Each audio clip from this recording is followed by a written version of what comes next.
So, in a dramatic turn of events, Nigeria's military sprang into action to help quash an attempted coup in Benin, restoring order and stability to that West African nation.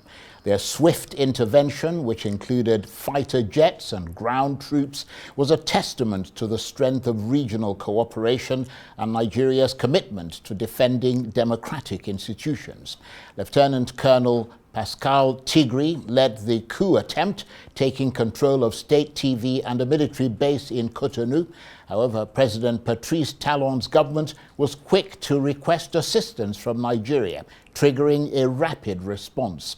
The Nigerian military's decisive action, backed by ECOWAS, ensured the coup plotters were swiftly dislodged and constitutional order was restored. ECOWAS has now deployed a regional standby force to Benin to support the country's security efforts and maintain stability.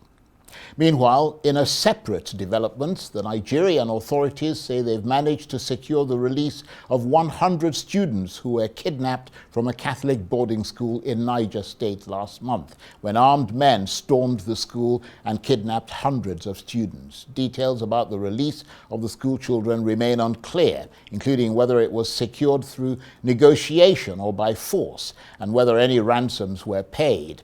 More than 250 students and 12 staff were kidnapped from St. Mary's Catholic School in Papiri, the latest in a wave of mass abductions which has sent shock waves through the nation. Well, for more on all this, I'm joined now in the studio by the Special Advisor to the President on Information and Strategy, Bayo Onanuga. Great to see you, Mr. Onanuga. Yeah, Thank you for coming in. Thank you. So, I mean, you could call this a proud moment for Nigeria, a glimmer of light in the midst of a lot of darkness and gloom, with this sort of swift and decisive move that the Tinubu administration made to restore democracy in Benin. Tell us how this country helped to foil this coup attempt. Well, let me just say I don't have the details of what the security people did. But what I know is that the government of Benin, President Talon's government, sent 2 note verbals to Nigeria, actually in quick succession, because the first one was that Nigeria should send fighter jets to help them to dislodge the coup plotters. And after that one was done, they again requested for ground troops. And of course, under the ECOWAS protocol of good governance and democracy, Nigeria, of course, will join other West African nations in forming what they call the ECOWAS standby force or something like that. So that's what happened. Nigeria didn't just go there. Nigeria was invited to go to help them.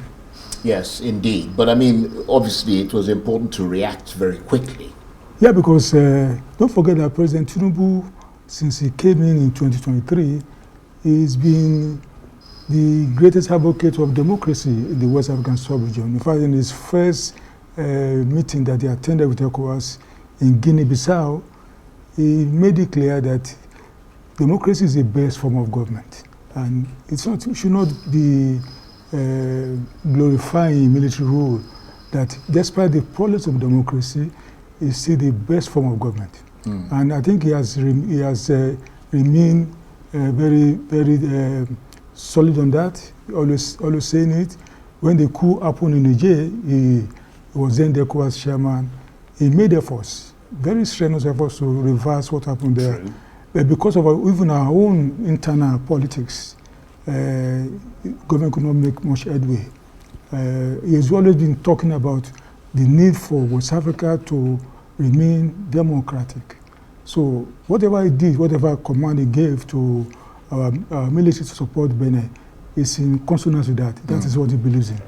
And are you concerned that President Talon is yet to acknowledge Nigeria's action in helping to restore stability in Benin? Because, I mean, he did not mention Nigeria in his speech. Well, what I've also read some accounts where he was quoted to have said he thanked Nigeria and he thanked ECOWAS for the support.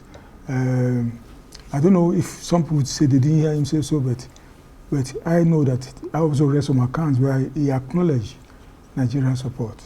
He needed Nigeria, and it was wise for them to have called on Nigeria to help them. If we have this capacity to speedily restore democracy in Benin, why can't we get on top of the criminal elements that are terrorizing Nigerians in this country? I think it's a different ballgame altogether. The internal one is more of an asymmetric war.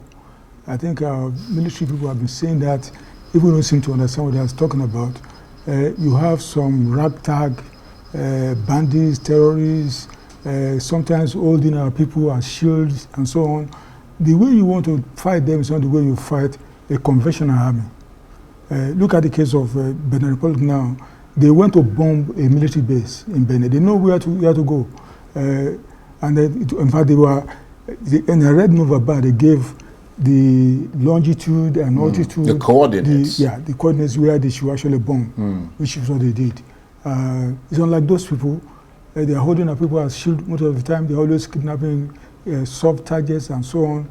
You have to be very careful not to go and bomb those they are holding as collateral, so that you don't just, and then people now say, oh, you are bombing your people, blah, blah, blah. So it's different. These are like a guerrilla. Even the almighty America couldn't fight guerrillas in Afghanistan had to abandon the place, and it's not easy. It's not an easy war. But I think this country is poised to find a way around it to make sure that at least we end all this banditry and terrorism in a very short time. Well, we're going to come back to that when we talk about the release of those 100 abducted school children. But just staying with Benin, the soldiers who attempted this coup said they were sick of what they regarded as the mismanagement of Benin. But considering the fact that President Talon is in fact about to step down after his second term, as he is constitutionally mandated to do, and that his imminent stepping down is regarded by many in civil society as a good thing, and there was no attempt, as we've seen in other countries, to extend the limit of his presidential term. Do you wonder why the coup plotters persisted with this coup attempt? In fact, that's why. In fact, I was amazed by what they tried to do, because if a president already signifies that he's leaving office, and election is scheduled to be done, and people already know there are some contenders for that position, why do a coup? Do you want to sabotage the planned transition or something, or what are they really after? And whatever grievances they have, if the soldiers believe, I mean, Lieutenant Colonel Pascal Tigri or something, if he believes you can change things in that country, you can run Benin better than Patrice Talon has done, he should have removed his uniform and come to the field and join the politicians and vie for the office, instead of just using guns and so on, because we have guns. So you just can't overthrow democracy. That's not the right thing. It's a surprise. You see, look at what happened in Mali. The soldiers there overthrew the civilian government. Have they solved the problem there? No. They always make promises and they don't do it. Even Burkina Faso, they make promises, they never fulfill. But some would make the same argument. It's not as easy, civilians, because the people, the Islamists that they are fighting in Mali, in Burkina Faso, it's the soldiers they say to go and fight them. And how can the soldiers turn around and say they do it better? And then they get there, they find that the problems are getting more complicated every time. Indeed. And we here on Arise News have covered all too frequently in recent years coups or attempted coups in West Africa. I mean, looking at the list, you mentioned Mali, Burkina Faso, Niger, Guinea-Bissau. That's just in West Africa. In Central Africa, we've also got Gabon and, of course, Madagascar just beyond. Would it be fair to say that this is a region that has been quite politically unstable and volatile for a number of years now? Well, I don't know. I won't agree totally with you. Look at even Benin Republic. I think in 1990-91 they had a national conference and they resolved that they are going to have a democracy. And they've been on that path since 1991, almost 35 years now. That's a long time, 35 years in a country.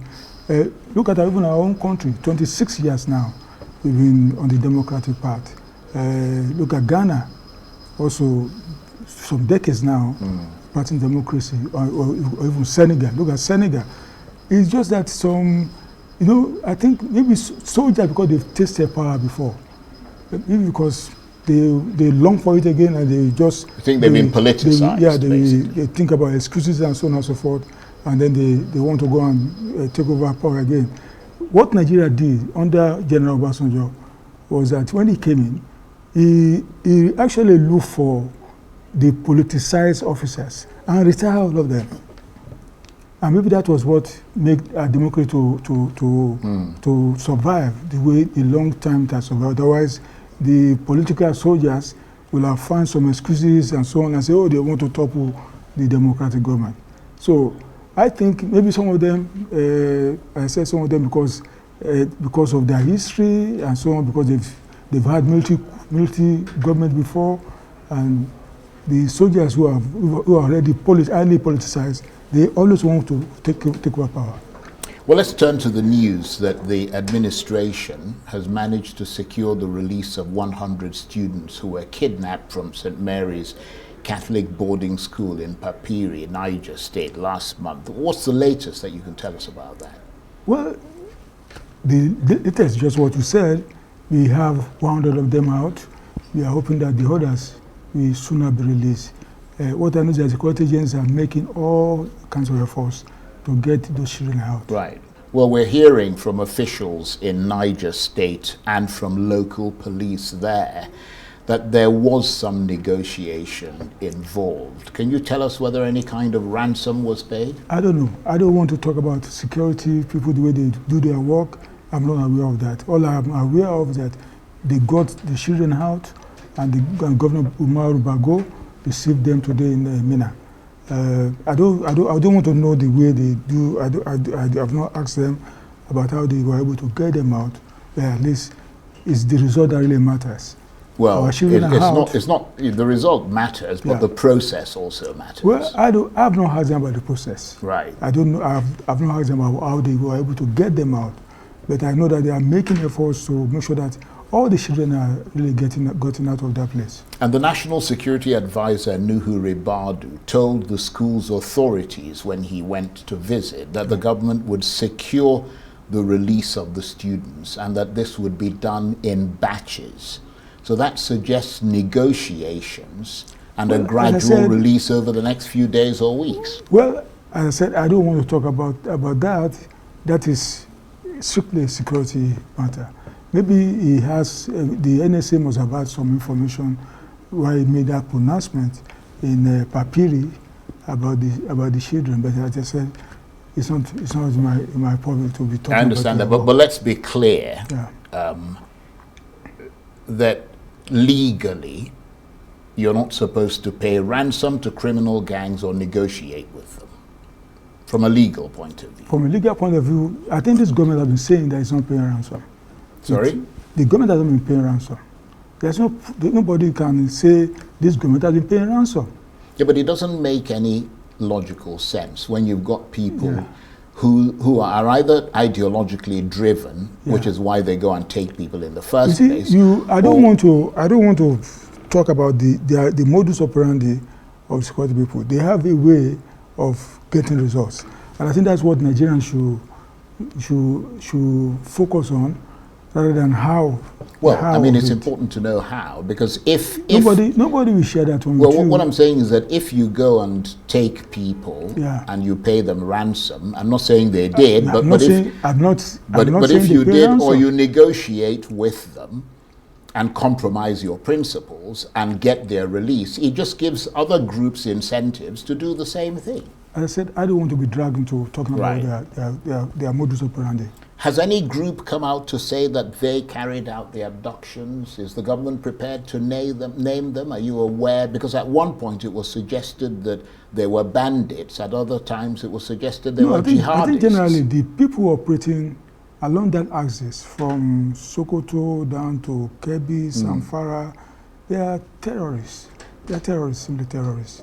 And either they belong to Ansaru or all these gangs, or they are just terrorists operating that. Well, that would make it more unlikely that they would release people.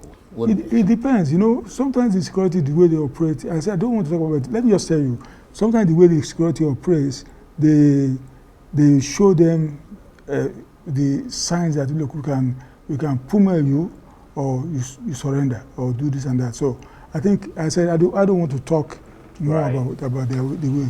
Because obviously, potentially, they could also offer an exchange of prisoners. I don't know about that. Right. I don't know about that. So if 100 have been released of the school children, and we know that 50 more have since been accounted for as having escaped, that still means that a large number, possibly around 165, as well as the 12 teachers, according to the still remain in the hands of the abducted. The Catholic school initially said 365 or so, but they were able to get 50 of them.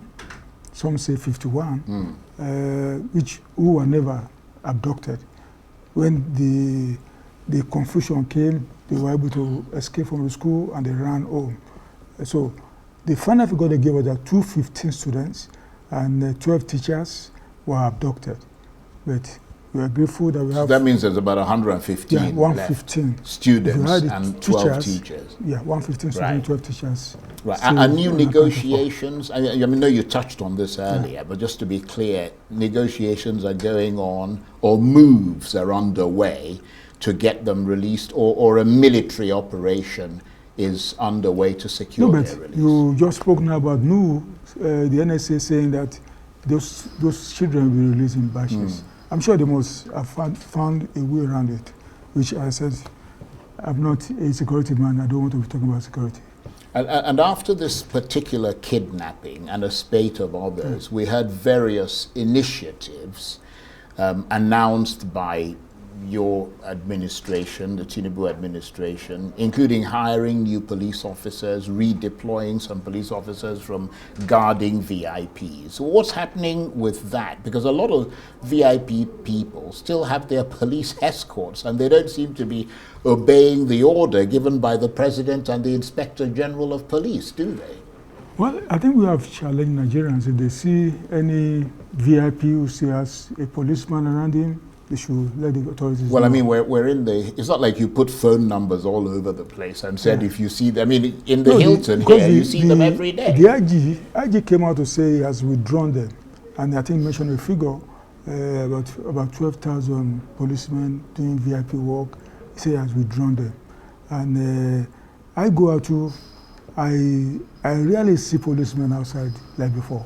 Well, so I can tell you unequivocally that a significant number of them, certainly within a certain geographical area, like the Hilton in Abuja, you still see them around. I mean, you see these guys moving around with police and all. If they are in Hilton, it will just be that they are here they are doing their work. This place, No, I'm talking about accompanying people. I'm not talking about them guarding the Hilton. There are all kinds of policemen. There are those they call spy policemen, who are not really full policemen. They are special police people that the police raise to offer that kind of service. They are not. If you are saying the police have 300,000 people on their payroll, those people are not. Those ones are not there. So the people who are wearing police uniforms, carrying guns, are not real police. They wear police-like uniform, but they are not really part of the workforce of the police. Right. Do you think, let's move away from that and talk about this U.S. congressional fact-finding delegation that's been visiting Nigeria. I don't mean to be bombarding you with things, but I mean, it's not every day we have you sitting there. This fact-finding delegation, they've been visiting Nigeria, engaging with victims of insecurity, religious leaders and government officials. What do you know about the scope and scale of their fact-finding mission? Well, I don't know much about it. I know that they were with the NSA, and then they went to see the governor of Benue, and I think the governor of Benue must have told them, giving them the true picture of what's going on in Nigeria. You see, the government position has been consistent, that contrary to what they are saying in the U.S., what you mentioned Ogebe just now, contrary to what they are saying, there's no genocide in Nigeria. Yes, there are some killings in Nigeria, but there's a lot of killings. I don't want to use the word a lot of killings. There are a lot. I know there are some killings in Nigeria, and that those killings are not motivated by religion. They're not motivated by religion. Right, but do you think their fact-finding mission indicates a lack of confidence in the Tinubu administration's official accounts of insecurity and issues of religious freedom, and that it reflects Washington's intention to independently verify allegations of targeted attacks and government failures? No, I don't think so. I think what they have come to find out is to, they have been following one narrative all along. Oh, religious genocide, all kinds of things. Now they are in I think they left today. They came to the country to really see the other side. People have been feeding them all kinds of lies about what was going on in Nigeria. People even look at the Southeast. You read at times a church being attacked or some people being killed inside the church or something, and they say that is religious genocide. Is that religious genocide? That is Southeasterners against Southeasterners. There's no religion. They are all Christians. Well, to be entirely fair, so I'm not being defensive, but I mean there's evidence of infiltration of people from another from other groups into that area. Look at what Governor Soludo said. Yeah. He said 99% of the crime that happened there, they are carried out by their own people. 99. He said 99%. So when you talk about infiltration, it's very, very, very, in fact, insignificant. If you already say 99% are done by the locals and not by outsiders.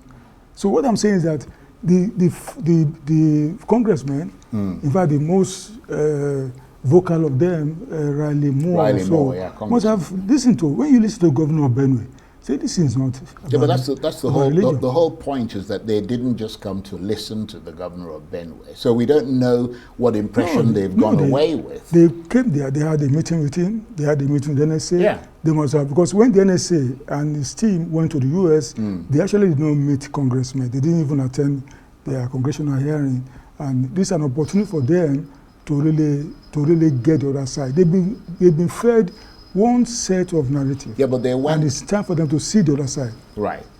But they went beyond the sort of typical diplomatic engagement, which usually happens in sort of government buildings and all the rest of it, to traveling directly to areas affected by violence to obtain first-hand testimonies, because they want statements from the victims themselves. And that suggests there is a distrust of the official narrative, doesn't it? Well, I don't know about that, but what I know that they met the governor of Benue and must have told them the Nigerian version of what is happening. Right. So just looking at everything we've been talking about, because I know you're going to be leaving in a minute, and we appreciate your being here. I mean, do you see today, with the accolade that Nigeria is getting for its intervention in the Republic of Benin to restore democracy, the rescuing of these 100 students, is today a glimmer of hope, glimmer of light in all the darkness and gloom of the last few weeks? Well, I think what happened yesterday and what happened today only showed that this government is is committed to protect democracy, not just in Nigeria, but also among our neighbors. And what we have also seen in the release of the Papiri children is that our security people, the armed forces, the Air Force, the ground troops, they are up to the task of helping to protect this country. I think that's what I can see. I want to thank you very much indeed, and to say that we really appreciate you taking the time to come in. Very much. It's always a pleasure coming on the program. It really is nice to have you here. And Bayo Onanuga is the Special Advisor to the President on Information and Strategy. Thank you very much indeed. Thank you.